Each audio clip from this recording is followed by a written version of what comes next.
ప్రభువైన యేసుక్రీస్తు నామమున మీ అందరికీ కూడా శుభాలు తెలియజేస్తూ ఉన్నాను. ఈ యొక్క ఉదయకాల సమయంలో మనం ఇలా కూడుకోవడానికి ప్రభు చక్కని కృప అనుగ్రహించినందుకు దేవదేవునికి వందనాలు తెలియజేస్తూ ఉన్నాను. మనం గత కొన్ని వారాల నుంచి అనంటే కొన్ని నెలల నుంచి మనం ఇదే వాక్య భాగాన్ని మనం చదువుకుంటూనే ఉన్నాం.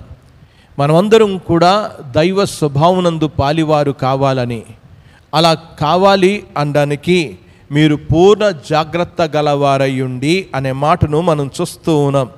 మీరు పూర్ణ జాగ్రత్త గలవారై అనే మాటను చెప్తూ ఏమన్నాడు?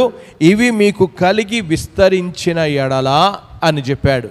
ఇవి మనకు ఉండాలి అనే విషయాన్ని, అవి అభివృద్ధి చెందాల్సిన అవసరత ఉందనేది చెప్తూ వచ్చాడు. అలాగ చేయడం వలన మనం ఏమవుతాము అని చెప్పాడు. 11వ వచనంలో నిత్య రాజ్యములో మీకు సమృద్ధిగా అనే మాటను, ప్రవేశము సమృద్ధిగా దొరుకును లేకపోతే అనుగ్రహింపబడును అని చెప్పాడు.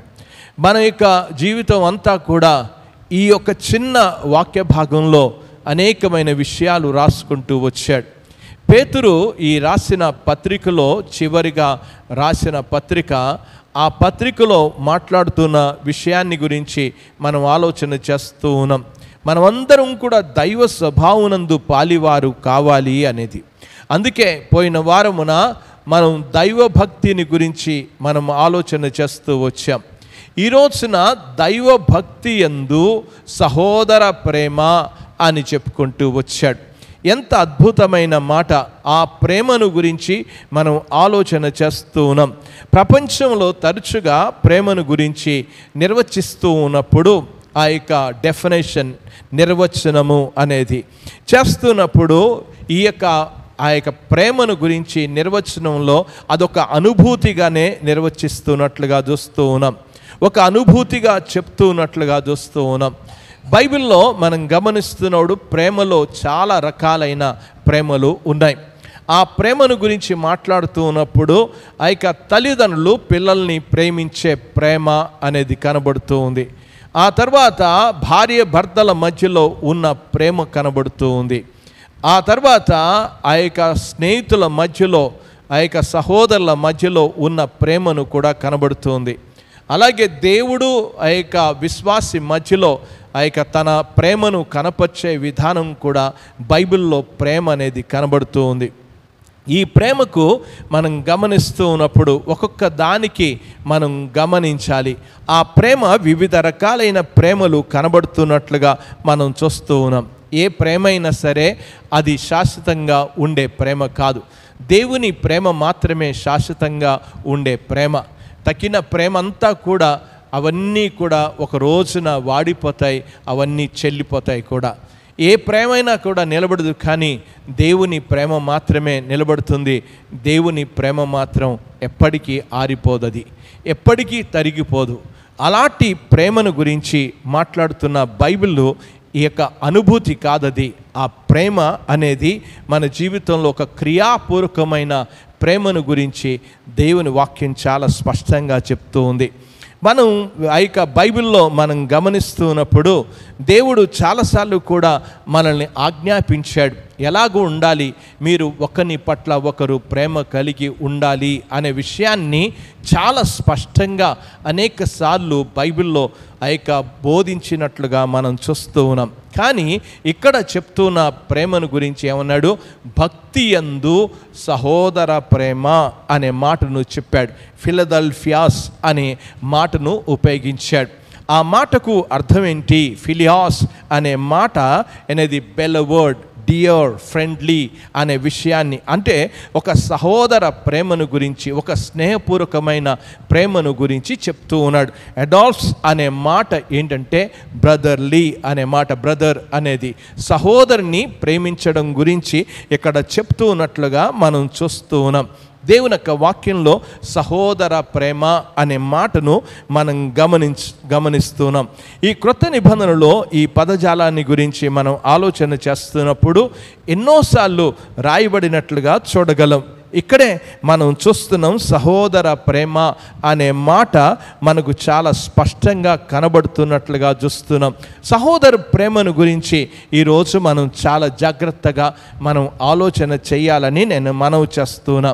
ఈ ప్రేమ గురించి అనగానే అనొచ్చును, మేము అందరం కూడా అన్నదమ్ములమండి గనుక ఒకరి పట్ల సహోదరుల పట్ల సహోదరుల పట్ల ప్రేమ ఉండాలా అనే విషయాన్ని గురించి. ఇది ఆధ్యాత్మిక ప్రేమను గురించే నేను మాట్లాడుతున్నాను, కానీ కుటుంబం యొక్క ప్రేమను గురించి నేను ఎంత మాత్రం కూడా మాట్లాడడం లేదు.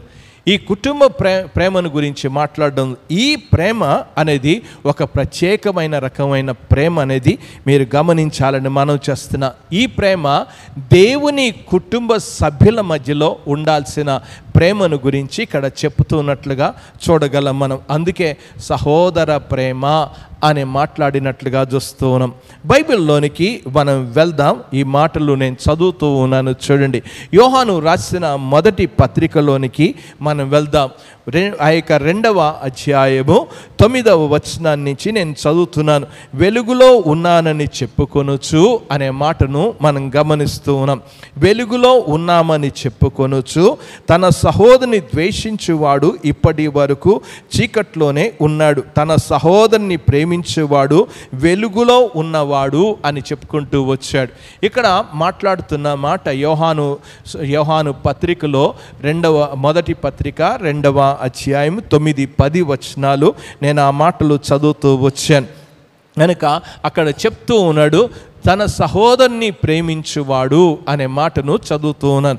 తన సహోదరుని ప్రేమించువాడు దేంట్లో ఉన్నాడంట? వెలుగులో ఉన్నాడు అనే విషయాన్ని చెప్పుకుంటూ వచ్చాడు. అంటే తన సహోదరుడు ఎవరు? ఈ సహోదరుడు అనే మాటను గురించి మనం ఆలోచన చేయాలి. అక్కడ చెప్తున్న విషయం ఏమన్నాడు? వెలుగులో అనే మాటను కూడా మనం గమనిస్తున్నాం. ఆ మాట మీరు యోహాను రాసిన మొదటి పత్రికలోనికి వెళ్తే ఆ మాటలు నేను చదువుతూ ఉన్నాను. 5వ వచనంలో, 1వ అధ్యాయం 5వ వచనంలో, మేము ఆయన వలన విని మీకు ప్రకటించు వర్తమానమేమనగా దేవుడు వెలుగై ఉన్నాడు, ఆయన యందు చీకటి ఎంత మాత్రమును లేదు, ఆయనతో కూడా సహవాసం గలవారమని చెప్పుకొని చీకట్లో నడిచిన ఎడల అనే మాటను మనం చూస్తూ ఉన్నాం. అంటే ఇక్కడ గమనించవలసిన విషయం ఏంటంటే ఒక సహవాసాన్ని గురించి మాట్లాడుతున్నట్లుగా చూస్తూ ఉన్నాం. అంటే సహవాసంలో ఉన్న ప్రేమను గురించి మాట్లాడుతూ ఉన్నాడు. కనుక విశ్వాసులం అందరం కూడా ఇక్కడ కూడుకుంటున్నాం, ఒక ఫెలోషిప్గా కూడుకుంటున్నాం, ఒక సహవాసంగా కూడుకుంటున్నాం, అందరం కలిసి ఈ స్థలానికి కూడుకుంటున్నాం. స్నేహితుల సంబంధం కన్నా ఇది గొప్పది. అందరం కలుసుకుని ఒకే మనసు కలిగి ఒకే రీతిగా గడపడం అనేది అది నిజమైన సహవాస ప్రేమ అనేది మనం గమనించాలని మనం చేస్తున్నాం. అన్యులతో సహవాసాన్ని గురించి మాట్లాడడం లేదు. ఇక్కడ చెప్తున్న విషయం చాలా స్పష్టంగానే మనం గమనించాలని మనం చేస్తున్నాం. ఈ యొక్క సహవాసం ఏంటంటే, ఈ యొక్క ప్రేమ ఎవరి పట్ల ప్రేమ అంటే దేవుని బిడ్డల పట్లనే ప్రేమను గురించి చెప్తున్నట్లుగా చూస్తున్నాం. సహోదర అంటే ఒక మాటలో చెప్పాలి అని అంటే ఒక ఉదరములో నుంచి రావడం అనే విషయాన్ని సహోదర అనే మాటకు మనం అర్థం చేస్తూ ఉన్నాం. ఒక ఉదరములో నుంచి అంటే ఒకే కుటుంబానికి చెందిన వాళ్ళం అనే మాట అక్కడ అర్థమవుతున్నట్లుగా చూస్తూ ఉన్నాం. మనందరి మధ్యలో ప్రేమ ఉండాలి అనంటే, ఈ సహోదర ప్రేమ ఉండాలంటే మనం అందరం కూడా ఒకే కుటుంబానికి చెందిన వాళ్ళమై ఉండాలి. ఇక్కడ రకరకాలైన కుటుంబాలకు చెందిన వాళ్ళం, రకరకాలైన మనుషులం. మనం అంతా కూడా ఒక్కొక్క కుటుంబానికి చెందిన వాళ్ళం, ఒక్కొక్క ప్రాంతానికి చెందిన వాళ్ళం. తర్వాత మనం వివిధ సంస్కృతి కలిగిన వాళ్ళం, వివిధ అభిప్రాయాలు కలిగిన వాళ్ళం, వివిధ ఇష్టాలు కలిగిన వాళ్ళం, వివిధ అభిరుచులు కలిగిన వాళ్ళం. అందరం కూడా ఒక్కొక్కరు కూడా ప్రత్యేకంగానే ఉన్నట్లుగా మనం చూస్తూ ఉన్నాం. ఈ ప్రత్యేకంగా ఉండడం అనేది మనం ఒక్కొక్క విధానంలో మనం ఉంటూ ఉన్నాం. కానీ మనందరూ కూడా ఒకే కుటుంబానికి చెందిన వాళ్ళం కావాలి అనంటే మనం అందరికి కూడా ఒకటే ఉండాలి. ఆ విషయం ఏముండాలి అనంటే, రండి దేవుని యొక్క వాక్యంలోనికి వెళ్దాం. మనం సహోదరులం ఎప్పుడవుతాము అనంటే, మనం అందరం కూడా ఒకే తండ్రి బిడ్డలమవుతే, ఒకే కుటుంబానికి చెందిన వాళ్ళమైతే సహోదరులం అవుతాం. ఒకవేళ మనం కాకపోతే మనం ఎంత మాత్రం కూడా సహోదరులం కాలేము. రండి దేవుని యొక్క వాక్యంలోనికి వెళ్దాం. ఎఫెసీలకు రాసిన పత్రికలోనికి వెళ్దాం. 4వ అధ్యాయంలోనికి రండి. 4వ అధ్యాయంలో నేను చదువుతూ ఉన్నాను, చూడండి ఆ మాటలు ఎలాగ రాయబడ్డాయి. మనందరిలో కూడా ఒక ఉమ్మడిగా ఉండాలి అంటే, మనందరికీ సహోదర ప్రేమ కలిగి ఉండాలంటే, మనందరం కూడా ఒకే రీతిగా ఉండాలంటే ఒకటే ఉండాలి అనే విషయాన్ని, మనకు తండ్రి ఒకడే ఉండాలి, మన విశ్వాసం ఒకటే ఉండాలి. ఎఫెసీలకు రాసిన పత్రిక 4వ అధ్యాయానికి వెళ్దాం. 4వ అధ్యాయం 5వ వచనాన్ని నుంచి చదువుతున్నాను. ప్రభు ఒక్కడే అనే విషయాన్ని చెప్పాడు. ప్రభు ఒక్కడే, విశ్వాసం ఒక్కటే, బాప్తిసం ఒక్కటే, అందరికీ తండ్రి అయిన దేవుడు ఒక్కడే అనే విషయాన్ని చెప్పాడు. ఎఫెసీలకు రాసిన పత్రికలో 4వ అధ్యాయం 5-6 వచనాల్లో రాయబడ్డది. ఆయన అందరికీ పైగా ఉన్నవాడు, అందరిలో వ్యాపించి అందరిలో ఉన్నాడు అనే విషయాన్ని చెప్పాడు. ఇక్కడ చెప్తున్న మాటలు మనం గమనిస్తున్నప్పుడు అందరం కూడా అనే మాట, అందరికీ ఒకే తండ్రి, ఒకే దేవుడు, ఒకే ప్రభువు, ఒకే విశ్వాసం, ఒకటే బాప్తిసం, అన్నీ ఒకటే గనక మనం అందరం కూడా వివిధ ప్రాంతాలకు, వివిధ ఆ యొక్క కుటుంబాలకు చెందిన వారందరం కూడా ఎప్పుడైతే యేసుక్రీస్తునందు విశ్వాసం ఉంచామో మనందరికీ ఒకటే తండ్రి అయ్యాడు అనే విషయాన్ని గమనించాలి. ఒకే తండ్రి. ఏ విధంగా మనం అందరం కూడా ఒకే కుటుంబానికి ఎలాగ చెందగలం, ఎలాగుండగలం, మనం అందరం కూడా సహోదరులం ఎలాగ కాగలం అనే మాటకి మరొక ప్రశ్న మీ మనసులోకి రావచ్చు. మనమందరం కూడా ఈ యొక్క ఒకే కుటుంబానికి చెందినప్పుడే, ఒకే తండ్రి బిడ్డలం అయినప్పుడే సహోదరులం కాగలం. ఒకవేళ ఒక కుటుంబానికి చెందిన వాళ్ళం కాకపోతే సహోదరులం కాలేము అనే విషయాన్ని మీరు అర్థం చేసుకోవాలని మనం చేస్తున్న. బైబిల్లో ఈ యొక్క సహోదర అనే మాటను మనం గమనిస్తున్నప్పుడు దాదాపు 230 సార్లు బైబిల్ నందు కనబడుతున్నట్లుగా చూస్తూ ఉన్నాం. దాదాపు 230 సార్లు ఈ పదజాలం కనబడుతోంది. కనుక ఈ సహోదర ప్రేమను కలిగి సహోదరులుగా ఉండడం గురించి బైబిల్ చాలా స్పష్టంగా కనబడుతుంది. అలాగ ఉండాలి అనంటే మనమందరం కూడా తిరిగి జన్మించిన వాళ్ళమై ఉండాలి. మనం తిరిగి జన్మిస్తేనే ఒక కుటుంబానికి చెందిన వాళ్ళం. నువ్వు నేను శారీరకంగా వివిధ కుటుంబాల్లో జన్మించాం, కానీ ఆధ్యాత్మికంగా జన్మించినప్పుడు ఆయన మన తండ్రి అవుతాడు, ఆయన మన దేవుడు అవుతాడు, ఆయన మన రక్షకుడు అవుతాడు. ఆయన అందే విశ్వాసం ఉంటుంది. ఆయన శరీరంలో మనం అందరం కూడా అవయాలుగా ఉండగలం. ఆయన అందరికీ ఒకటే తండ్రి అవ్వగలడు. అందుకే నికోదేము ప్రభు దగ్గరికి వచ్చినప్పుడు నికోదేముతో మాట్లాడుతూ వచ్చాడు. 3వ వచనంలో ఆ యొక్క యోహాను సువార్త 3వ అధ్యాయం 3వ వచనంలో ఆయన పరిగెత్తుకుని వచ్చి సద్బోధకుడా అని బోధకుడు దగ్గరికి వచ్చాడు. వచ్చి మాట్లాడుతున్నప్పుడు నికోదేముతో చెప్పాడు, నువ్వు క్రొత్తగా జన్మిస్తేనే కానీ అనే మాటను గమనిస్తూ ఉన్నాం. కనుక ఈ శారీరక జన్మ అనేది పరలోకానికి తీసుకుని వెళ్ళదు. చాలామంది అనుకోవచ్చును శారీరక జన్మ తీసుకుని వెళ్ళదు, శారీరకంగా మత అవలంబించినంత మాత్రంలో పరలోకానికి వెళ్ళం. అక్కడ చెప్పాడు యేసు ప్రభువారు, నువ్వు క్రొత్తగా జన్మిస్తేనే కానీ అని చెప్పుకుంటూ వచ్చాడు. 5వ వచనంలో కూడా అదే మాటలు చెప్పాడు. ఒకడు నీటి మూలంగాను ఆత్మ మూలంగాను జన్మిస్తేనే కానీ అని చెప్పాడు. 7వ వచనంలో కూడా అలాగే మాట్లాడుతూ వచ్చాడు. కనుక జన్మ అనేది చాలా ప్రాముఖ్యం. ఈ రోజున ఒక్కొక్కరు కూడా వారు శారీరక జన్మదినాలు జరుపుకుంటూ ఉన్నారు. అలాగే ఆధ్యాత్మికంగా దేవుని కుటుంబంలో జన్మించిన జన్మ అంటూ నీకు ఉందా అనే విషయాన్ని నీవే ఆలోచించుకోవాలని మనవి చేస్తున్నా. దేవుని యొక్క వాక్యంలో యోహాను రాసిన మొదటి పత్రిక 5వ అధ్యాయం 1వ వచనంలో చెప్తూ ఉన్నాను, యేసుక్రీస్తు ఉన్నాడని నమ్ము ప్రతివాడును దేవుని మూలముగా పుట్టి ఉన్నాడు అని చెప్పాడు. ఆ యొక్క దేవుని మూలముగా పుట్టినవాడు అని చెప్పాడు. ఎవరు యేసుక్రీస్తునందు విశ్వాసం ఉంచడం వలన మనం దేవుని కుటుంబంలో జన్మించిన వాళ్ళం అవుతున్నాం. యోహాను సువార్త 1వ అధ్యాయం 12వ వచనంలో కూడా తను ఎందరు అంగీకరించదరో వారందరికీ దేవుని పిల్లల గుట్టకు అధికారం అధికారం ఇచ్చాను అన్నాడు. ఆయన అంగీకరించి ఆయన విశ్వాసం ఉంచినప్పుడు మనం దేవుని పిల్లలము అవుతున్నాం అనేది గుర్తుపెట్టుకోవాలని మనం చేస్తున్నా. ఈ రోజున చర్చికి వచ్చావు అని చెప్పేసి నువ్వు యేసుక్రీస్తునందు విశ్వాసం ఉంచాను అని భ్రమపడితే మాత్రం నువ్వు ఒక రోజున చాలా భయంకరమైన శిక్షకు గురి అవుతావు. నిజంగానే యేసు ప్రభునందు విశ్వాసం ఉంచి ఆయన కుటుంబంలో నువ్వు జన్మించావా అసలు అనేది నీవే ఆలోచించుకోవాలని మనం చేస్తున్నా. శరీరేచ్ఛ వలన మనుష్యేచ్ఛ వలన పుట్టిన వాళ్ళం అయితే అది ఎంత మాత్రం కూడా పరలోకానికి తీసుకుని వెళ్దు.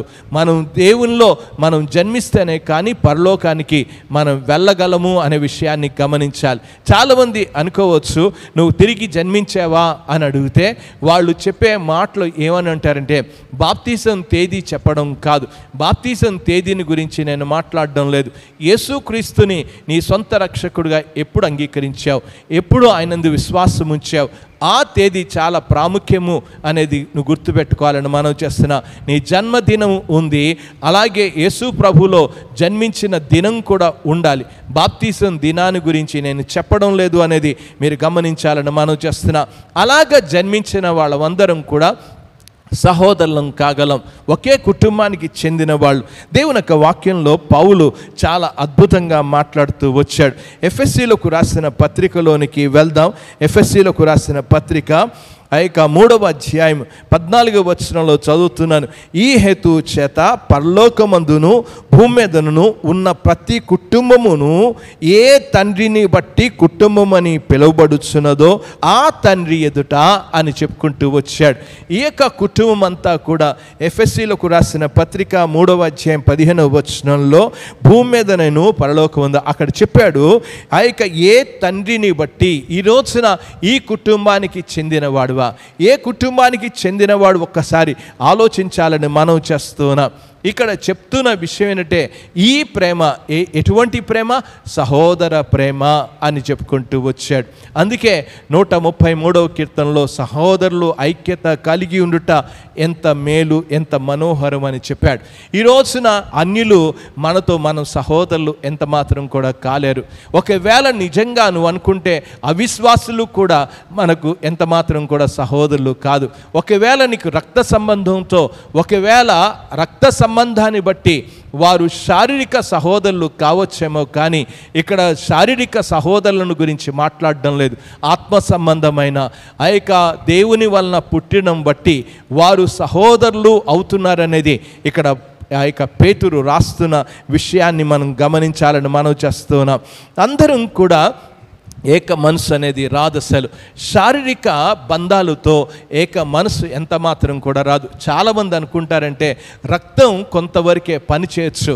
చాలామంది అనుకోవచ్చు రక్త బంధం అని అనుకోవచ్చు. అదంతా కూడా రాజకీయాలతో ఆ యొక్క కుతంత్రాలతో కూడిన ఐక్యత కనబడుతుంది తప్ప నిజంగా ఈ బైబిల్లో చెప్పే సహోదర ప్రేమ ఇంత కూడా ఇసమంతా కూడా కనబడదు అనే విషయాన్ని అర్థం చేసుకోవాలి. నేను దేవుని వాక్యంలో నుంచి నేను మీకు స్పష్టంగా చూపించాలని నేను ఆశపడుతూ ఉన్నాను. రండి దేవుని యొక్క వాక్యంలోనికి వెళ్దాం. ఆ యొక్క యోహాను సువార్త 17వ అధ్యాయానికి వద్దాం. 17వ అధ్యాయం 11వ వచనంలో నేను ఈ లోకములో ఉండను కానీ వీరు లోకములో ఉన్నారు నేను నీ యొద్దకు వచ్చుచున్నాను. పరిశుద్ధుడు అయిన తండ్రి, మనము ఏకమయ్యునలాగున వారును ఏకమయ్యుండునట్లు నీవు నాకు అనుగ్రహించిన నీ నామమందు వారిని కాపాడుము అని చెప్పాడు. ఏమని ఉండాలి? ఈ సహోదర ప్రేమలో నేను చెప్పాను, సహోదరుల ఐక్యత కలిగి ఉండుట ఎంత మేలు, ఎంత మనోహరం అని చెప్పాను కదా. ఎలాగొస్తుంది సహోదర ప్రేమ అనేది? వారందరూ కూడా ఐక్యత ఎలాగ కలిగి ఉండగలరు అని అంటే యేసుక్రీస్తునందు విశ్వాసమే. అందుకే చెప్పాను విశ్వాసం ఒక్కటే, తండ్రి ఒక్కడే అని చెప్పాను. దాన్ని బట్టి మనకు ఐక్యత వస్తుంది అనే విషయాన్ని దేవుని వాక్యంలో చదువుతూ ఉన్నాను. 21వ వచనాన్ని 22వ వచనం వరకు కూడా నేను చదువుతూ ఉన్నాను. అదే అధ్యాయంలో యోహాను సువార్త 17వ అధ్యాయంలో, కనుక నీవు నన్ను పంపితువని లోకము నమ్మునట్లు తండ్రి నా యందు నీవును నీ యందు నేనును ఉన్నలాగున వారును మన యందు ఏకమై ఉండవలనని వారి కొరకు మాత్రము నేను ప్రార్థించటం లేదు. వారి వాక్యం వలన నా యందు విశ్వాసముంచిన వారందరూ ఏకమై ఉండవలెను. ఎలాగుండగలరు? ఈ దేవుని వాక్యమందు విశ్వాసముంచిన వారు, దేవుని వాక్యమందు విశ్వాసముంచిన వారు అందరూ కలిసి ఉండగలరు. ఈ రోజున చర్చిలో ఎందుకు కలిసి ఉండడం లేదు? ఎందుకు చర్చిలు తాళాలు వేసుకుంటున్నారు? ఎందుకు చర్చిలో గొడవలు? ఎందుకు ఈ చర్చిలో ఆ యొక్క మాటలు మనం చెప్పాలంటే గొడవలు లేకపోతే రభసలు జరగడానికి కారణం ఏంటి అనంటే, వారు దేవుని వాక్యమందు విశ్వాసం ఉంచలేదు. వారు కులాలందు విశ్వాసం ఉంచారు, లేకపోతే పార్టీలందు విశ్వాసం ఉంచారు. ఆ కారణం చేతనే ఈరోజు చర్చిలు కంపు అయిపోయాయి. అసలు ఆ యొక్క చెడిపోయాయి అనే విషయాన్ని అర్థం చేసుకోవాలి. ఈరోజు విభేదాలు కోర్టులకి వెళ్ళడానికి కారణం ఏంటంటే, ఎందుకు ఐక్యత రావడం లేదంటే వారు యేసుక్రీస్తునందు విశ్వాసం ఉంచలేదు, వారు యేసుక్రీస్తు వాక్యమునందు విశ్వాసం ఉంచలేదు. వారు యేసుక్రీస్తునందు విశ్వాసం ఉంచితే ఒకే విశ్వాసం ఉంటుంది, ఒకే తండ్రి ఉంటాడు, ఒకే అనే విషయాన్ని మనం గమనిస్తున్నాం. వారందరూ ఏకమై ఉంటారు. ఈ రోజున చర్చిలో నువ్వు వస్తున్న నీవు ఏకత్వం లేకపోతే, ఐక్యత లేకపోతే, ఒకే ఉమ్మడి కుటుంబంగా మనం లేకపోతే, మనందరికీ మధ్యలో యేసుక్రీస్తు మాత్రమే. యేసుక్రీస్తు రక్తము చేత కడగబడ్డాం, యేసుక్రీస్తు రక్తము చేత కొనబడ్డాం. మనమందరం కూడా ఆయన శరీరములో అవయాలు ఉన్నాయి. ఈ అవయాల్లో భేదాలు అంటూ ఏమీ కూడా లేదు. ఈ రోజున సంఘాల్లో ఎన్నో భేదాలు కనబడుతున్నాయంటే అందుకే చెప్పాడు, ఏమమర్చుకోవాలి? భక్తిగా చర్చికి వచ్చి వెళ్ళిపోవడం కాదు, సహోదర ప్రేమ అని చెప్పుకుంటూ వచ్చాడు. ఈ రోజున సహోదర ప్రేమ అనేది సంఘాల్లో కనబడడం లేదనే నేను చెప్పాలని నేను వెనకాడడం లేదు, ఎంత మాత్రం కూడా సందేహం లేదు. అక్కడ చెప్తూ ఉన్నాడు, మనము ఏకమయ్యునులాగున వారును ఏకమయ్యుండవల్లని అనే మాటను చెప్పాడు 22వ వచనంలో. నువ్వు తండ్రియు నేనును ఏకమై ఉన్నలాగున ఇక్కడ కూర్చున్న వాళ్ళందరూ యేసుక్రీస్తునందు విశ్వాసం ఉంచిన వాళ్ళు, వాక్యమందు విశ్వాసం ఉంచిన వాళ్ళు, వారందరూ కూడా ఏకమై ఉండాలి అని చెప్పుకుంటూ వచ్చాడు. ఇందులో వయసుతో నిమిత్తం లేదు, లింగ భేదం లేదు, స్త్రీ అని పురుషుడని లేదు, సామర్థ్యత కూడా ఏమీ లేదు, ఏక విద్య కూడా ఏమీ లేదు, సాంఘిక స్థితి లేదు. ఏది ఏమైనప్పటికీ యేసుక్రీస్తు అందరి కొరకు శిలువలో మరణించి మనలందరినీ కూడా ఆయన మనల్ని రక్షించుకున్నాడు. ఆయన ద్వారానే మనం ఈ స్థలానికి వచ్చాం. అందుచేత సంఘంలో ఒకే విశ్వాసం, ఒకే ప్రభువు, ఒకే తండ్రి అయినా గనుక వేరేది ఏమీ కూడా లేదు. మనం అందరం కూడా ఒకే బిడ్డలం అన్నప్పుడు ఎలాగా ప్రేమ కలిగి ఉండాలి? అందుకే చెప్పాడు, మీరు సహోదర ప్రేమ అమర్చుకొనుడి అని చెప్పాడు. ఎలాగ తెలుస్తుంది? ఎలాగా ప్రేమ అనేది దేవుని యొక్క వాక్యంలో ఆ యొక్క యోహాను సువార్త 13వ అధ్యాయానికి వద్దాం. యోహాను సువార్త 13వ అధ్యాయం 34వ వచనం 36వ వచనంలో, మీరు ఒకరినొకరు ప్రేమింపవలనని మీకు క్రొత్త ఆజ్ఞ ఇచ్చుచున్నాను, నేను మిమ్మల్ని ప్రేమించినట్టే. ఆ మాటను చూడండి, నేను మిమ్మల్ని ప్రేమించినట్టే అనే మాటను, నేను మిమ్మల్ని ప్రేమించినట్టే మీరును ఒకరినొకడు అనే మాటను చెప్పాడు. ఇక్కడ శిష్యులతో మాట్లాడుతున్నప్పుడు ఏ శిష్యులండి? కొంతమంది బేస్తవాళ్ళు ఉన్నారు, కొంతమంది ఆ యొక్క చెప్పాలంటే వ్యాపారస్తులు ఉన్నారు, సుంకరులు ఉన్నారు, రకరకాలైన 12 శిష్యులు, వివిధ రకాలు కలిగిన మనుషులు. వాళ్ళతో మాట్లాడుతున్నారు, నేను మిమ్మల్ని ప్రేమించినట్టే అనే విషయాన్ని, మీరును ఒకరికొకరు ప్రేమ కలిగి ఉండాలని చెప్పాడు. అలాగ ప్రేమిస్తే ఏమన్నాడు? మీరు ఒకని ఎడల ఒకరు ప్రేమ గలవారి ఎడల దీనిని బట్టి మీరు నా శిష్యులని అని చెప్పుకుంటూ వచ్చాడు. మీరు నా శిష్యులని తెలుస్తుంది. మీ మధ్యలో ప్రేమ ఉండాలనే విషయాన్ని చాలా స్పష్టంగా చెప్తున్నట్లుగా చూస్తున్నాం. ఇది ఆదిమ సంఘంలో వారు పాటించగలిగారు. ప్రియమైన వారడా, ఆదిమ సంఘంలో అద్భుతంగా వారు పాటించినట్లుగా చూస్తున్నాం. వారందరూ కూడా సహోదర ప్రేమ కలిగి జీవించారు. ఎంత అద్భుతమైన ప్రేమ! ఈ రోజున ఎందుకు మనం కలుసుకోలేకపోతున్నాం? ఎందుకు ఒకరంటే ఒకరు పడలేకపోతుంది? ఒకరు ముఖాలు ఒకరు చూసుకోలేకపోతున్నాం? ఎందుకు? కారణం ఏంటంటే వారి జీవితాల్లో ఇంకా కులాలు పోలేదు, ఇంకా విభేదాలు పోలేదు, ఇంకా హెచ్చుతగ్గులు పోలేదు, ఇంకా వారు సాంఘిక స్థితిగతులు మారలేదు. అసలు యేసుక్రీస్తునందు విశ్వాసం ఉంచిన వాళ్ళందరూ కూడా ఎలాగుండాలి అనంటే మనమందరం కూడా సహోదర ప్రేమ కలిగి ఉండాలి. ఆ యొక్క అపోస్తల కార్యము 2వ అధ్యాయానికి వచ్చినప్పుడు 42వ వచనంలో వాక్యమును అంగీకరించిన వారందరూ కూడా వీరు అపోస్తల బోధ యందును సహవాసమందును రొట్టె విరుచుటయందును ప్రార్థన చేయటయందును ఎడతెగక ఉండిరి అని చెప్పడం మాత్రమే కాదు, కిందకి రండి ఆ యొక్క 44వ వచనంలో చదువుతున్నాను, విశ్వసించిన వారందరూ అనే మాటను చూస్తున్నాం. విశ్వసించిన వారందరూ ఏకముగా కూడి అనే మాట రాయబడింది. వాళ్ళలో ఏముంది? యేసుక్రీస్తునందు విశ్వాసం ఉంచితే వారు ఐక్యత కలిగి ఉంటారు. ఈ రోజున చర్చిలో విభేదాలు ఉన్నాయంటే వాడు యేసుక్రీస్తునందు విశ్వాసం ఉంచలేదు అని అర్థమవుతుంది. రాజకీయ తత్వాలు కలిగి ఉంటే వాడు యేసుక్రీస్తునందు విశ్వాసం ఉంచలేదు. మా యొక్క ఎటువంటి విశ్వాసము నిన్ను ఐక్యత తీసుకొస్తుందో ఒక్కసారి ఆలోచించండి. ఆదిమ సంఘంలో విశ్వసించిన వారందరూ ఏకముగా అనే మాట రాయబడింది. ఆదిమ సంఘంలో వారు సహోదర ప్రేమను వారు చూడగలిగారు. అందుకే లోకమంతా కూడా జడిసిపోయింది, అసలు లోకమంతా వణికిపోయింది, అసలు లోకమంతా ఆశ్చర్యపోయిందండి. ఎందుకంటే ఆదిమ సంఘంలో విశ్వసించిన వారందరూ ఏకముగా ఉన్నారు అసలు. కనుక ప్రియమైన వారా, ఈరోజు సంఘాల్లో ఆ యొక్క 133వ కీర్తనలో చెప్పిన రీతిగా సహోదరులు ఐక్యత కలిగి ఉండుట ఎంత మేలు, ఎంత మనోహరం అంటే ఈ రోజున సంఘాల్లో ఐక్యతే కనబడడం లేదు. అందుకే చెప్పాడు, మీరు సహోదర ప్రేమ గలవారై. ఏ ప్రేమ ఉండాలి? మనందరికీ తండ్రి ఒక్కడే అయితే, ఒకే ప్రభువుని అంగీకరిస్తే, ఒకే వాక్యాన్ని అంగీకరిస్తే ఈరోజు భేదాలు ఏమి కూడా ఉండవు, తాళాలు ఏమి కూడా ఉండవు, కోట్లు ఉండవు. అసలు ఈరోజు సంఘాల్లో సరి అయిన విశ్వాసం లేదు, సరి అయిన వాక్యం లేకుండా పోయింది అసలు. అందుచేతనే విభేదాలు అనే విషయాన్ని గమనించాలని మనం చేస్తున్నాం. అలాంటి విభేదాలు ఉన్నవాళ్ళు ఒక్కడు కూడా పరలోకానికి వెళ్ళడు. ఎందుకంటే దేవుని వాక్యంలో నేను చదివాను మీకు, యోహాను రాసిన పత్రికలోనికి రండి. ఆ పత్రికలో నేను చదువుతూ ఉన్నాను, చూడండి. యోహాను రాసిన మొదటి పత్రిక 2వ అధ్యాయంలోనికి వెళ్తే అక్కడ చెప్పాడు, నీ సహోదరుని ద్వేషించువాడు వాడు చీకట్లోనే ఉన్నాడు అని చెప్పుకుంటూ వచ్చాడు. ఇప్పటి వరకు చీకటిలోనే వాడు రక్షింపబడలేదు, వాడు వెలుగులోనికి రాలేదు, దేవునితో సహవాసంలోనికి రాలేదు. వాడు దేవుని బిడ్డలు ఎంత మాత్రం కూడా కాదు. ఈ రోజున సంఘాల్లో అసూయ, ద్వేషాలు, పగలు, ఐక రాజకీయ తత్వాలు ఉన్నాయంటే వాడు పరలోకానికి వెళ్ళడు, వాడు దేవునితో సహవాసం లేనివాడు. ఎంత భయంకరమైన విషయం ఇది. ఈ రోజున గమనించాలని మనం చేస్తున్నాం. ఎలాంటి ప్రేమ కలిగి ఉండాలి మనం, ఎలాంటి ప్రేమను గురించి మాట్లాడాడు అనేది. ఈ రోజున ప్రేమ అనేది మొట్టమొదటి చెప్పాను, మనందరికీ ఒకటే ఉంది. అందుచేతనే మనం అందరం కూడా యేసుక్రీస్తు నామాన్ని బట్టి మనం ఇక్కడ కలుసుకున్నాం.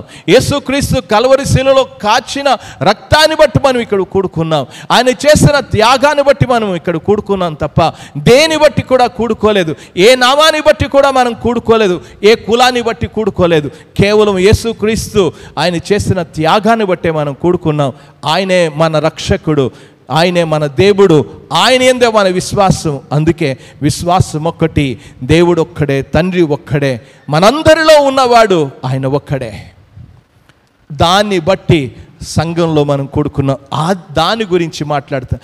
అలాంటి సహోదరుల మధ్యలో ఎలాంటి ప్రేమ వైఖరి ఉండాలి, అసలు ఎలాగుండాలి ప్రేమ వైఖరి? రెండవది ఈ మాటలు చెప్తూ ఉన్నాను.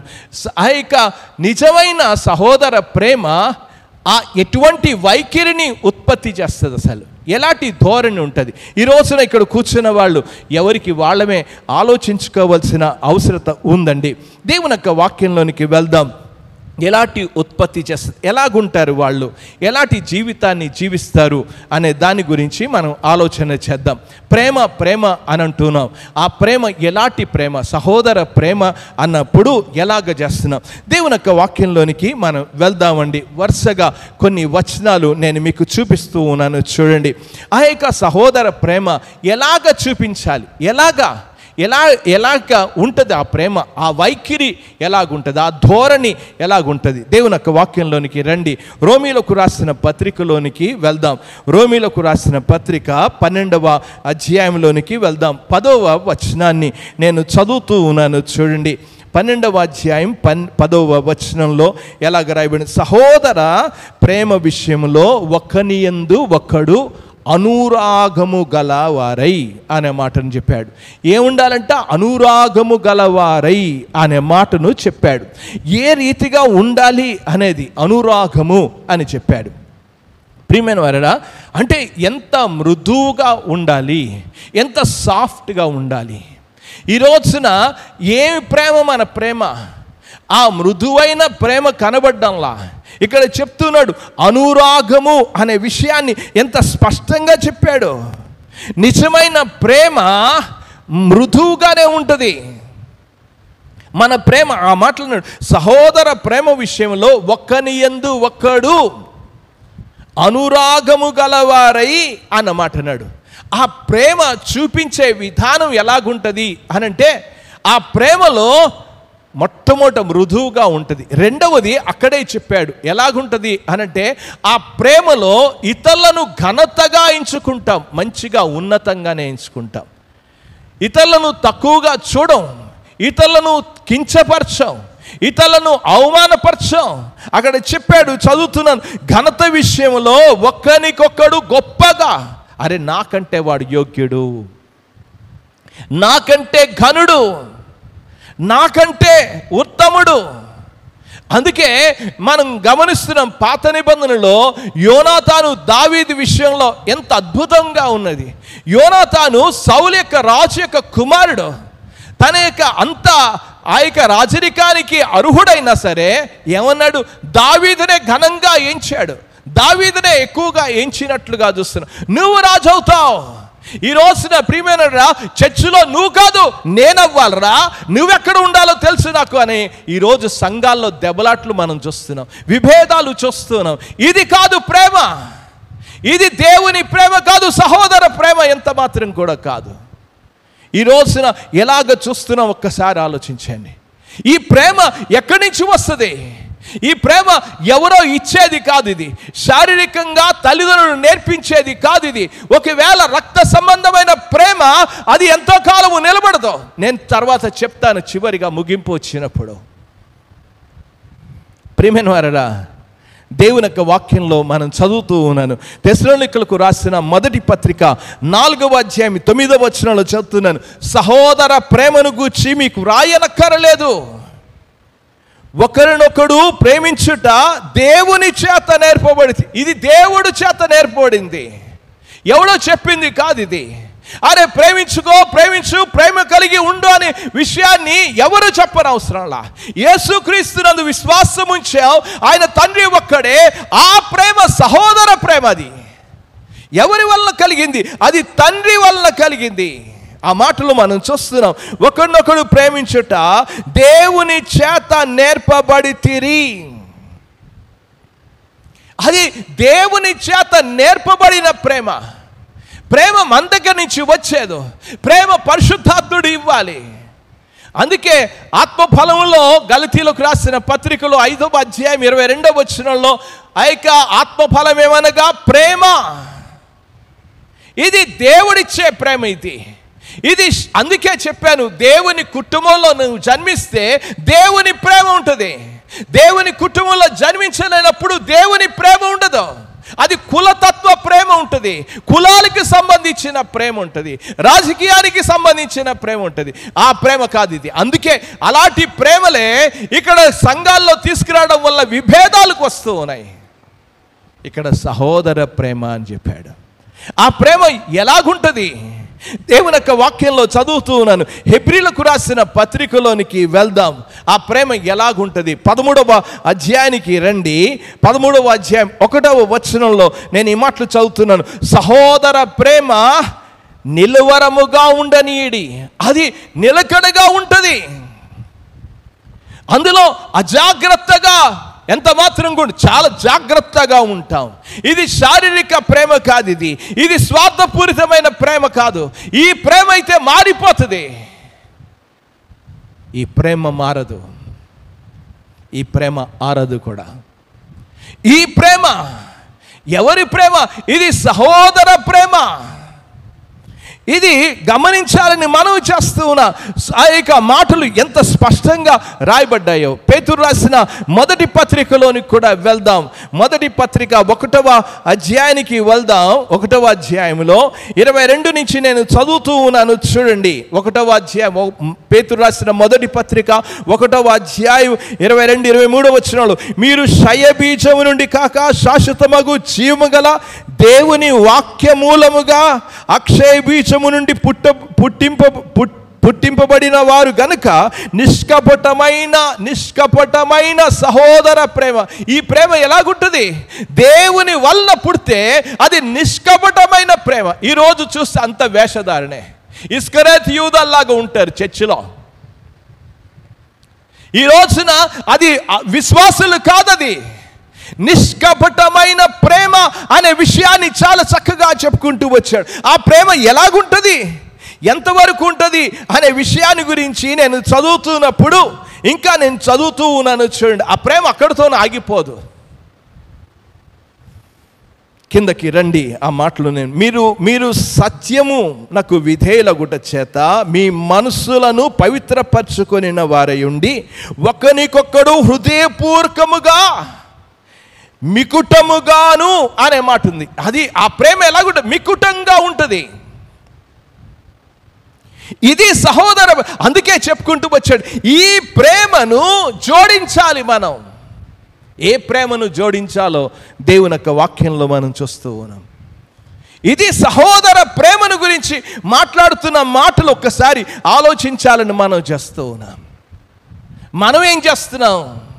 ఫిలిప్పీలకు రాసిన పత్రికలో 2వ అధ్యాయం 3వ వచనం 4వ వచనం, వృధా అతిశయము చేత నన్ను నేను కనపరుచుకోవాలి, నేనే. అది దైవిక ప్రేమ కాదది. అది దేవుని ప్రేమ ఎంత మాత్రం కూడా కాదది. దేవుని ప్రేమ మరొకరిని ఘనతగా ఎంచుకుంటారు, ఉన్నతంగా ఎంచుతారు. ఈ రోజున ప్రియమైన వారడా, మనం చాలాసార్లు కూడా మనకు మనము చూసుకుంటుంటాం.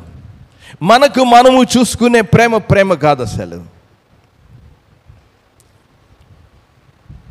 ప్రేమ అనేది ఇతరులను గురించి శ్రద్ధతో ఆలోచించే ప్రేమ. నీ గురించి, నీ సౌఖ్యం, నీ యొక్క గురించి, నీ పలుకుబడి, నీ యొక్క గురించి ఆలోచించుకుంటే అది స్వార్థపూరితమైన ప్రేమ అవుతుంది.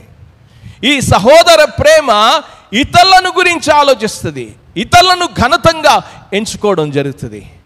రోమీలకు రాసిన పత్రిక 15వ అధ్యాయంలోనికి వెళ్తే, కాగా బలవంతులమైన మనలను మనమే సంతోషపరచుకోక అన్నాడు. మనల్ని మనమే కాదు, మనల్ని మన గురించి ఆలోచించడం కాదు, ఇతరులను. ఆ మాటలు మనం చదవాలని మనం చేస్తున్న 2వ వచనంలో, ప్రతివాడు మేలైన దానిని అనే మాటను చెప్తూ వచ్చాడు. క్రీస్తు కూడా, ఆ మాటలు ఎంత స్పష్టంగా ఉంది. క్రీస్తు కూడా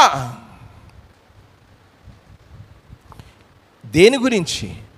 ఆ మాటలు ఎంత స్పష్టంగా, మనల గురించి ఆలోచించుకోవడం కాదు, మన గురించి పట్టించుకోవడం కాదు, ఇతరులను గురించి. ఎంతోమంది బలహీనులు ఉన్నారు. ఈ రోజున ఆలోచన చేయాలి, మన ప్రేమ ఎటువంటి ప్రేమ. ఒక్కసారి కూర్చుని ఆలోచించాలని నేను మనవి చేస్తున్నా.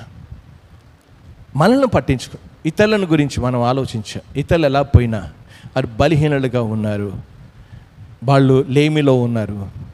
అలాంటి పట్టించుకోలేని ప్రేమే కాదు. దేవుని యొక్క వాక్యంలో యోహాను రాసిన మొదటి పత్రిక 3వ అధ్యాయంలోనికి వెళ్దాం.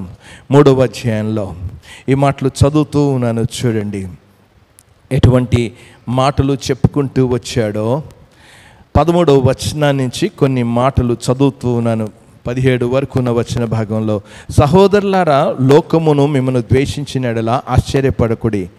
మనము సహోదరులను ప్రేమించుచున్నాము కనుక మరణములో నుండి జీవములోనికి దాటి ఉన్నామని ఎరుగుదుము. ప్రేమ లేనివాడు మరణమందు అవడు రక్షింపబడలేదు. ప్రేమ లేనివాడు రక్షింపబడలేదు.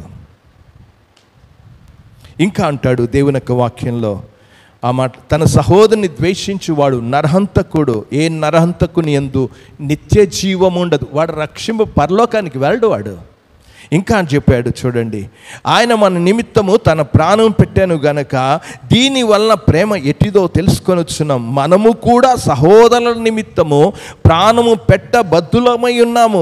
ఈ లోకపు జీవనోపాధి గలవాడై ఉండి తన సహోదరునికి లేమి కలుగుట చూచి అతని ఎడల ఎంత మాత్రమును కరింకరము చూపని వాని యందు దేవుని ప్రేమ. ఎవరిని పట్టించుకోవడం?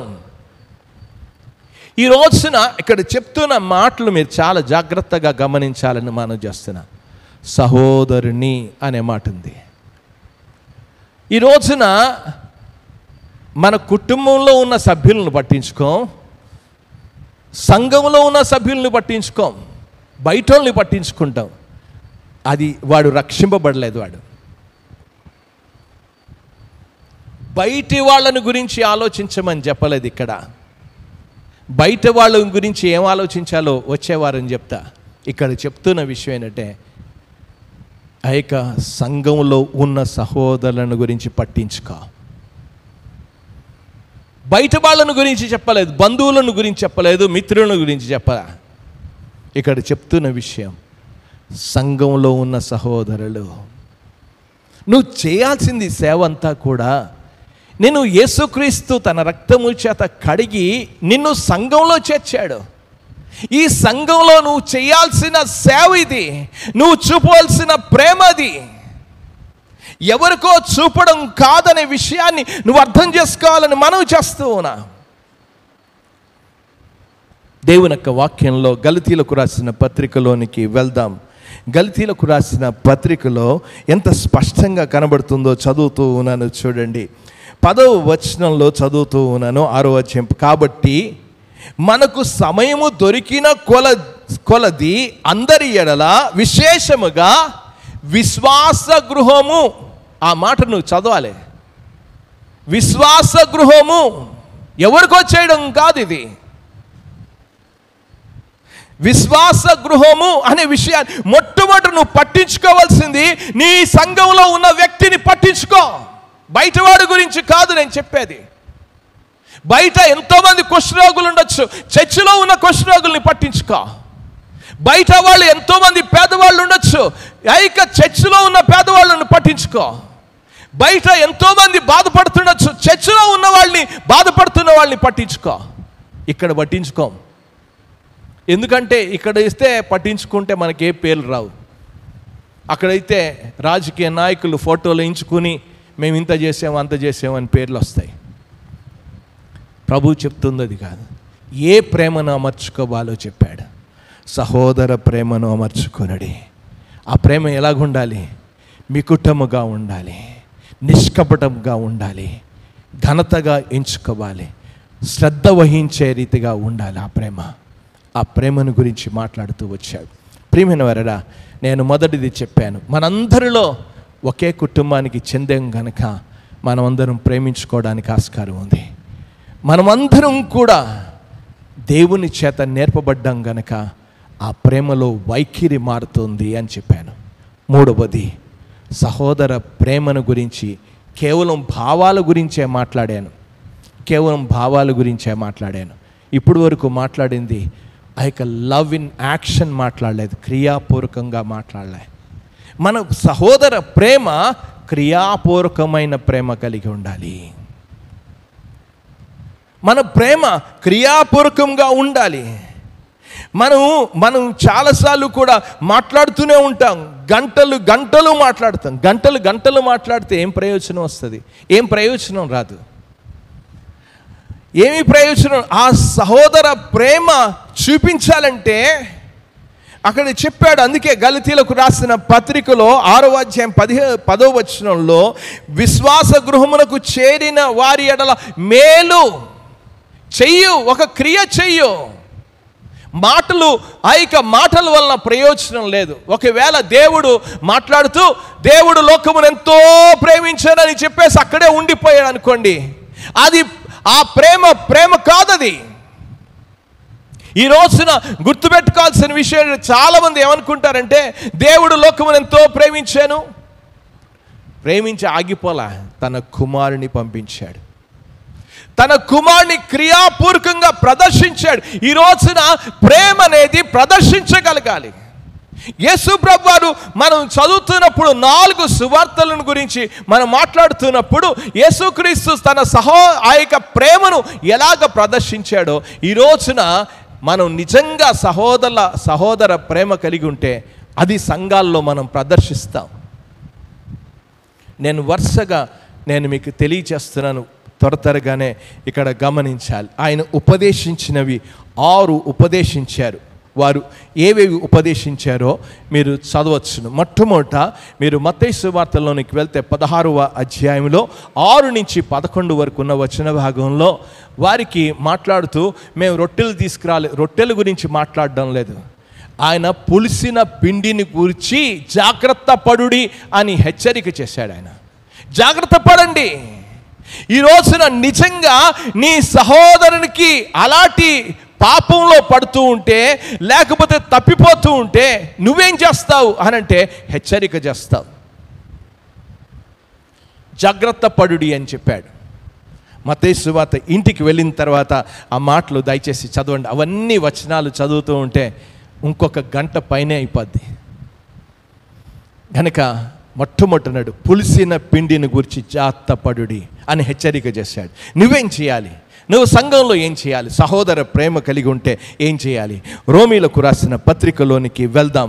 రోమీలకు రాసిన పత్రిక 15వ అధ్యాయం, ఆ వచనం రాయండి, ఆ వచనం పక్కన ఇది రాయండి.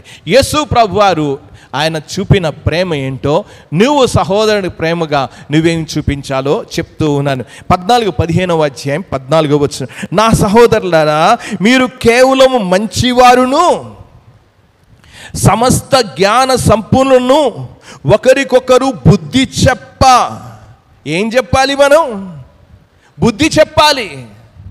అరే జాగ్రత్త, బుద్ధి చెప్పాలి. ఈ విషయాన్ని బుద్ధి చెప్పాల్సిన అవసరత ఉంది. యేసు ప్రభువారు కూడా బుద్ధి చెప్పారు శిష్యులకు.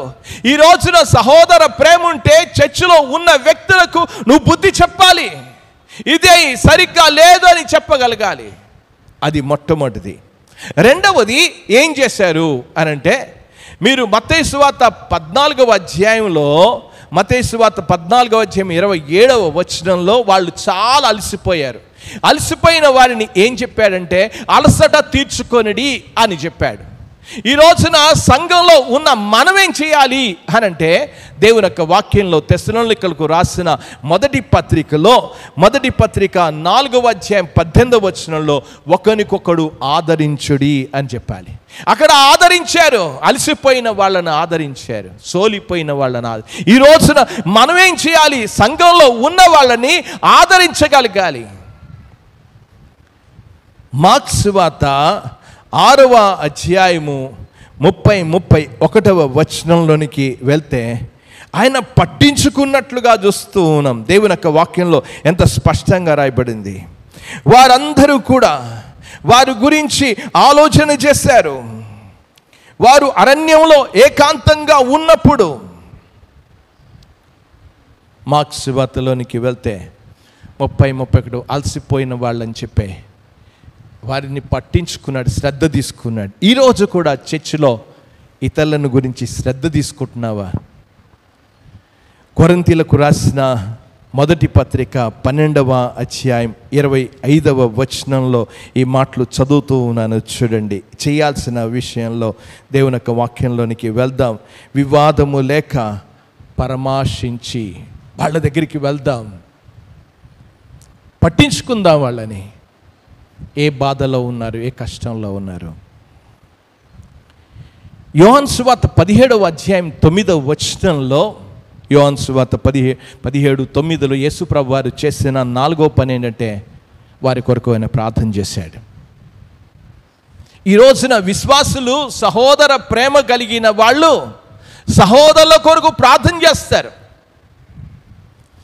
నిద్రపోరు వారి ఇంట్లో. అసలు నిజంగా సహోదర ప్రేమ లేని వాడు వాడు ఇంకా చీకట్లో ఉన్నాడు, రక్షింపబడలేదు. ఈ రోజున ఎంతమంది ఇక్కడ కూర్చున్న వాళ్ళు ప్రార్థన చేస్తున్నారు, ఒకరికొకరు ప్రార్థన చేస్తున్నాం. ఒకసారి యాకోబు రాసిన పత్రిక 4వ అధ్యాయం 16వ వచనంలో మీరు ఒకరికొకడు ప్రార్థన చేస్తారు. ఇంకేం చేస్తారు? సహోదర ప్రేమ అనేది యేసుప్రభు వారు చూపిన ఆ లవ్ ఇన్ యాక్షన్ అది క్రియాపూర్వకంగా చూపించారు.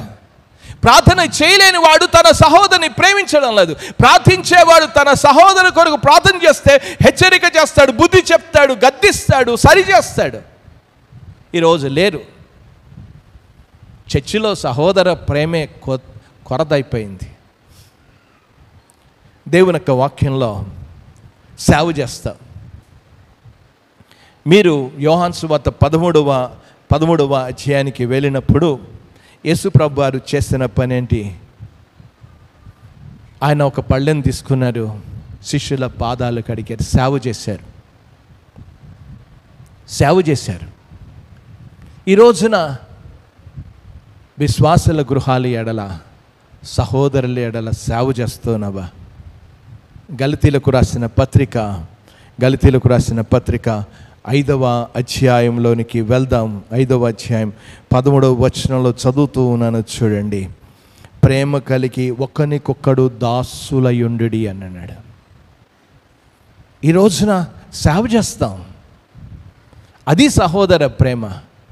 ఈ రోజున ఏదో బూటకు మాటలు కాదు ఇక్కడ మనం వినాల్సింది. క్రియాపూర్వకంగా ప్రభువు యొక్క స్వారూప్యంలోనికి రావాలంటే యేసు ప్రభు వారు ఆయన ఏం చేశాడో చదువుతున్నాం. వాళ్ళని ఆదరించాడు, పట్టించుకున్నాడు, సేదతీర్చాడు, ప్రార్థన చేశాడు, సేవ చేశాడు. అది సహోదర ప్రేమ. అది లేనప్పుడు దీన్ని అమర్చుకొనడి అని చెప్పుకుంటూ వచ్చాడు.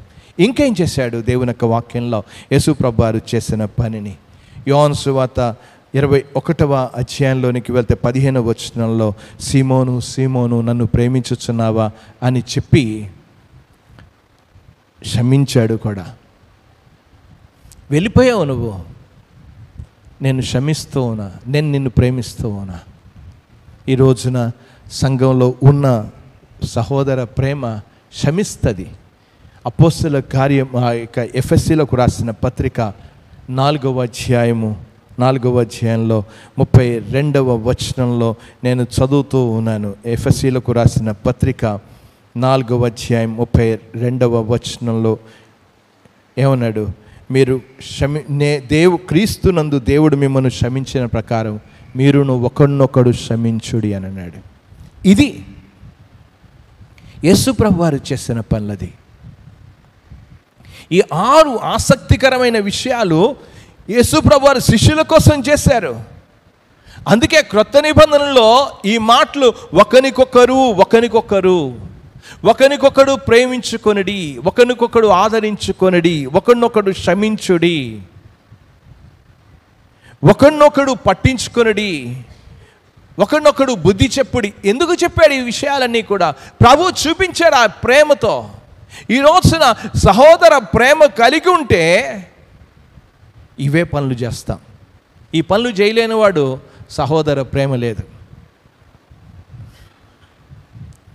ప్రేమ లేనివాడు దేవుని చూచినవాడు కాదు, అసలు దేవుని కలిగిన వాడు కాదు అసలు.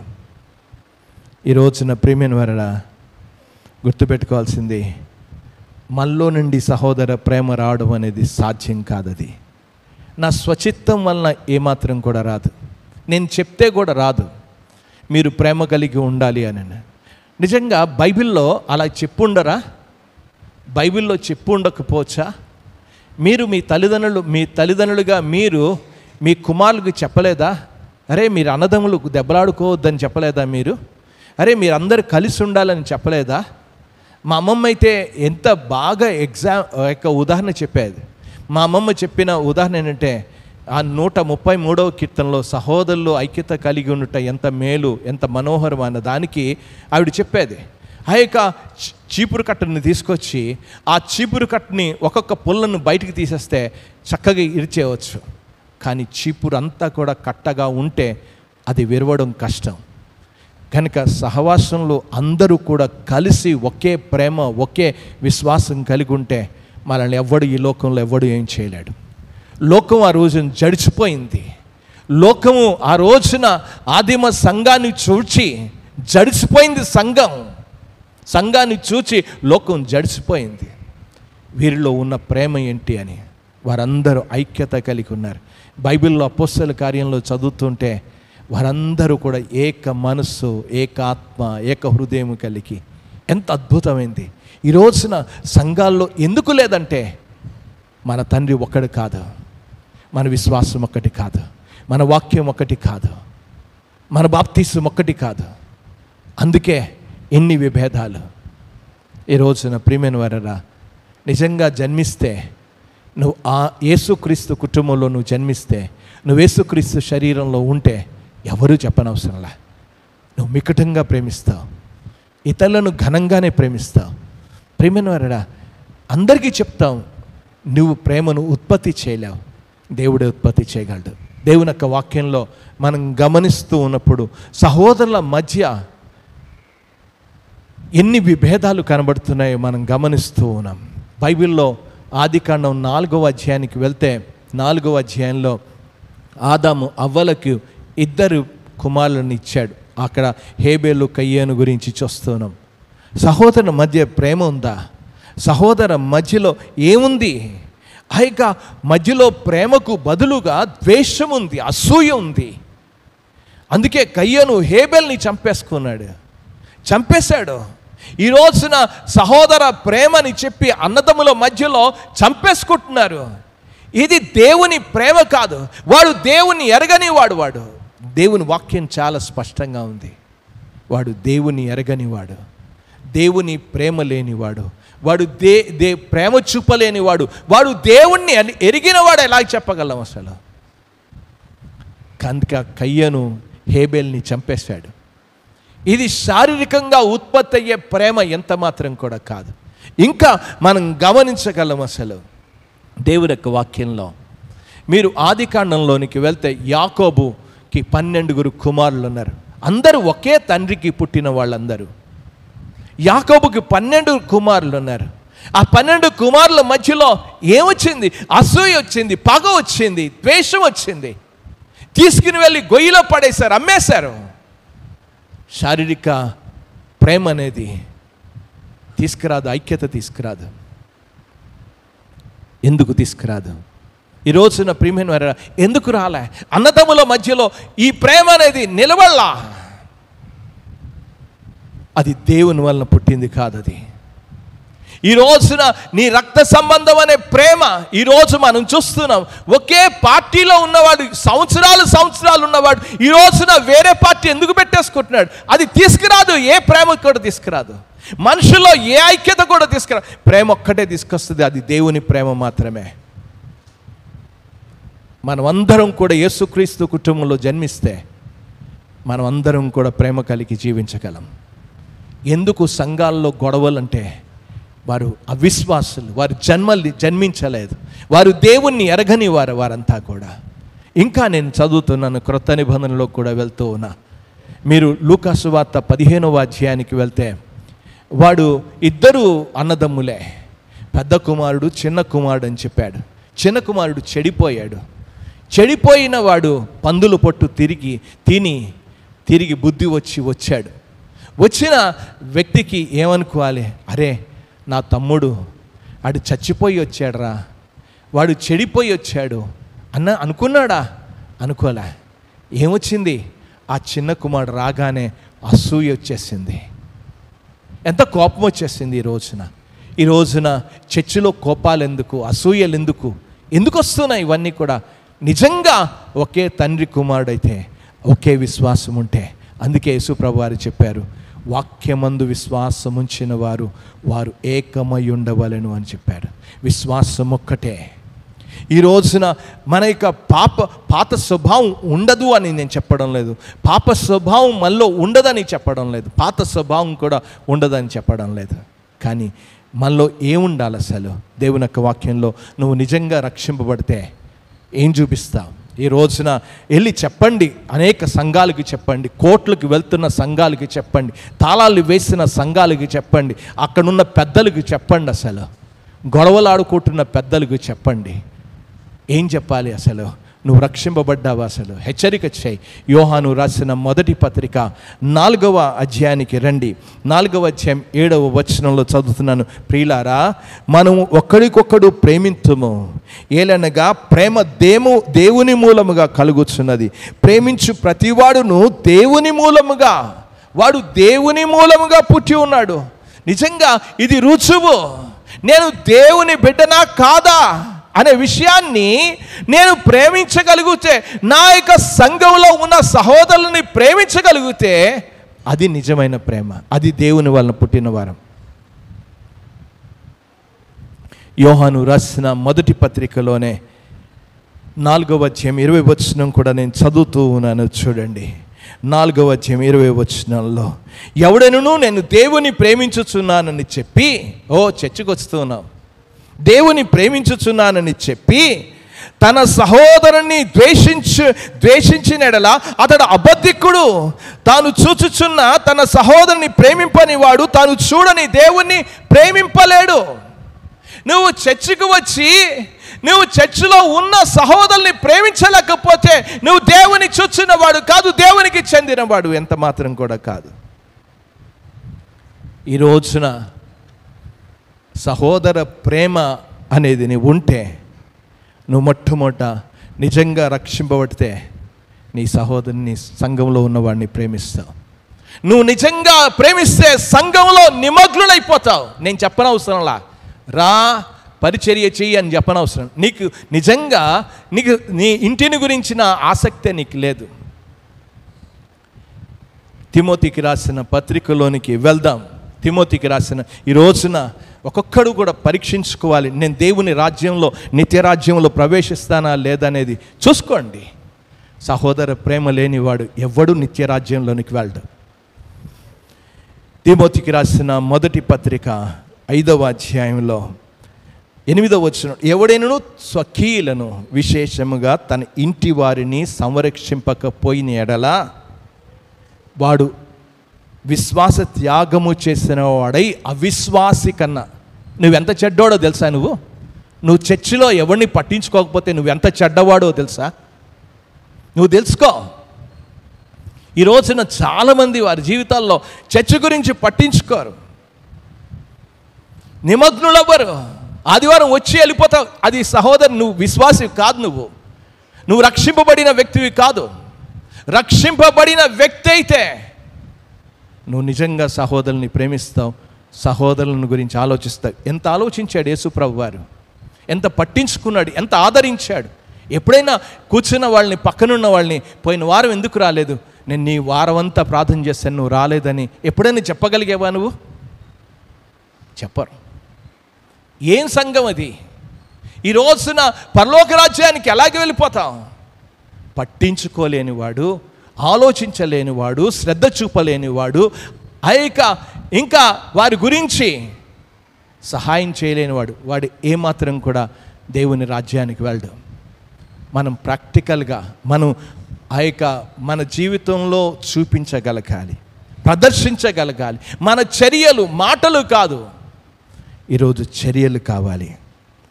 ఈరోజు నువ్వు నిజంగా ప్రేమిస్తే ఏమన్నాడు దేవుని యొక్క వాక్యంలో? యోహాను రాసిన మొదటి పత్రికలో అన్నాడు, నీలో ఆటంకం, అభ్యంతరం ఏమీ లేదు అని అన్నాడు. ఎంత అద్భుతమైన విషయం.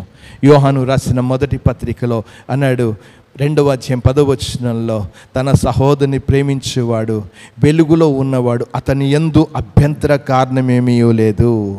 ఏముండదు, ఏ ఆటంకాలు లేవు, ఏ అభ్యంతరాలు లేవు, ఏ తారతమ్యం ఉండదు.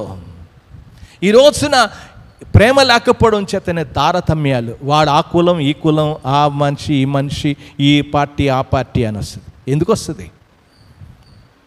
ఈ రోజున ప్రియమైన సహోదరి, సహోదరుడా, గుర్తుపెట్టుకో, నువ్వు నీ సహోదరుని ప్రేమించగలిగితే నీకు అభ్యంతరం ఏమీ కూడా లేదు. అసలు నిజంగా సహోదరుని ప్రేమిస్తే ఎప్పుడు జగడాలాడం, గొడవలాడం, ఎప్పుడు సమాధానంగానే ఉంటాం. దేవుని యొక్క వాక్యంలో ఆ మత్తయి సువార్త 5వ అధ్యాయంలో చెప్పాడు, 23-24 వచనంలో, నువ్వు బలి అర్పణ అర్పించినప్పుడు నీ సహోదరుని గురించి నీకు అక్కడ జ్ఞాపకం వస్తే మొదట వెళ్ళి నీ సహోదరునితో సమాధానం పడతాం. ఇక్కడ కక్షలు వృధాతిశయాలు ఉండవు, సమాధానం ఉంటుంది. ప్రియమైన వాళ్ళారా, ఈ రోజున మనం ప్రతి దాంట్లో కూడా మనం చూపించగలగాలి అది ఏ ప్రేమ కలిగి ఉన్నాం. అందుకే చెప్పాడు విశ్వాసమునందు అని చెప్పి ఏం జోడించమన్నాడు? సహోదర ప్రేమను. ఈ ప్రేమను జోడించామా మనం? ఎవరితో సహవాసం చేస్తున్నాం? ఎక్కడికి వెళ్తున్నాం? పట్టించుకోగలుగుతున్నామా మనం? దేవుని యొక్క వాక్యంలో చూడండి, గలతీలకు రాసిన పత్రికలోనికి వెళ్దాం. గలతీలకు రాసిన పత్రిక 6వ అధ్యాయంలోనికి వెళ్తే అక్కడ చెప్పాడు, దేవుని వాక్యంలోనికి వెళ్దాం. ఆ యొక్క యేసు ప్రభువారు ఏం చేశారు? 2వ వచనంలో, ఒకని భారము ఒకడు భరించి ఇలాగు క్రీస్తు నియమము ఒకనికొకడు. ఈ రోజున ఎలాంటి సహవాసంలో మనం కలిగి ఉన్నాం, ఏ రీతిగా కలిగి ఉన్నాం, ఒకసారి కూర్చుని ఆలోచించుకోవాల్సిన అవసరం ఉంది. ఈరోజు మన సాంగత్యాలు ఎవరితో చేస్తున్నాం? బయట వాళ్ళతో చేస్తాం. అందుకే యోహాను కొరింథీయులకు రాసిన మొదటి పత్రిక 15:33లో దుష్ట సాంగత్యం మంచి నడవడికను చెరిపేస్తుంది. ఈరోజు ప్రేమ లేని వాళ్ళం అయిపోయాం సంఘంలో. ఎందుకు అయిపోయాం? ఎవరితో సహవాసం చేస్తూ ఉన్నాం? నిజంగా నువ్వు దేవుని బిడ్డవైతే చర్చిలో ఉన్న వాళ్ళని మొట్టమొదటి పట్టించుకుంటావు, విశ్వాసులను పట్టించుకుంటావు, విశ్వాస గృహం పట్ల నువ్వు ఆసక్తి కలిగి ఉంటావు. అందుకే చెప్పాడు గలతీలకు రాసిన పత్రికలో 6వ అధ్యాయంలో మనం 10వ వచనంలో గమనిస్తూ, విశ్వాస గృహముల ఎడల మేలు చేద్దుము. ఎవరి గురించో కాదు, ఎక్కడి గురించో కాదు, అసలు ఉన్న వాళ్ళను పట్టించుకుంటాం. ఈ రోజున మనలో ఎటువంటి ప్రేమ ఎలుబడి చేస్తుందో ఒకసారి ఎవరికి వాళ్ళమే మనం ఆలోచించుకోవాలని మనం చేస్తున్నాం. మొట్టమొదట ఈ ప్రేమ కలిగి ఉండాలంటే మనం అందరం కూడా యేసుక్రీస్తులో జన్మించి ఉండాలి. మనం ప్రేమ కలిగి ఉన్నామంటే మన వైఖరిలో మారాలి. మనం ప్రేమ కలిగి ఉన్నామంటే అది ప్రదర్శించగలగాలి. ఆ ప్రదర్శించగలిగినప్పుడే మనలో సహోదర ప్రేమ ఉందనే రుజువు. మాటలు కాదు, క్రియాపూర్వకమైన ప్రేమ అనేది కావాలి. యేసు ప్రభువారు ఆయన ప్రాణం పెట్టాడు, మనం కూడా ప్రాణం పెట్టబద్దులమై ఉన్నామనేది దేవుని వాక్యం చెప్తోంది. కనుక ప్రియమైన వాళ్ళరా, ఈ రోజున ఏ ప్రేమ నీలో ఉంది? ఇక్కడ చెప్తున్న విషయాన్ని సహోదర ప్రేమ, క్రైస్తవ సంఘాల మధ్యలో ఉన్న ప్రేమను గురించి మాట్లాడుతూ ఉన్నాను, కానీ బయట ప్రేమను గురించి మాట్లాడడం లేదు. బయట ప్రేమను గురించి మనం తర్వాత చూద్దాం మనం. కానీ ఇక్కడ చెప్తుంది, సంఘంలోనే నువ్వు సరి అయిన ప్రేమ లేనప్పుడు బయట ఏం ప్రేమ చూపించగలవు? నీ ఇంట్లో ఉన్న వాళ్ళకే ప్రేమ చూపించలేనప్పుడు నువ్వు ఇతరులకి ఏం ప్రేమ చూపించగలవు? ఆ యొక్క ప్రభు ప్రేమను అనుభవించిన నీవు నీ సహోదరుని ప్రేమించలేకపోతే నీలో ఏ ప్రేమ ఉందో ఒక్కసారి కూర్చుని ఆలోచించుకోవాలని మనం చేస్తున్నా. దేవుడి కొద్ది మాటలను దీవించునుగాక.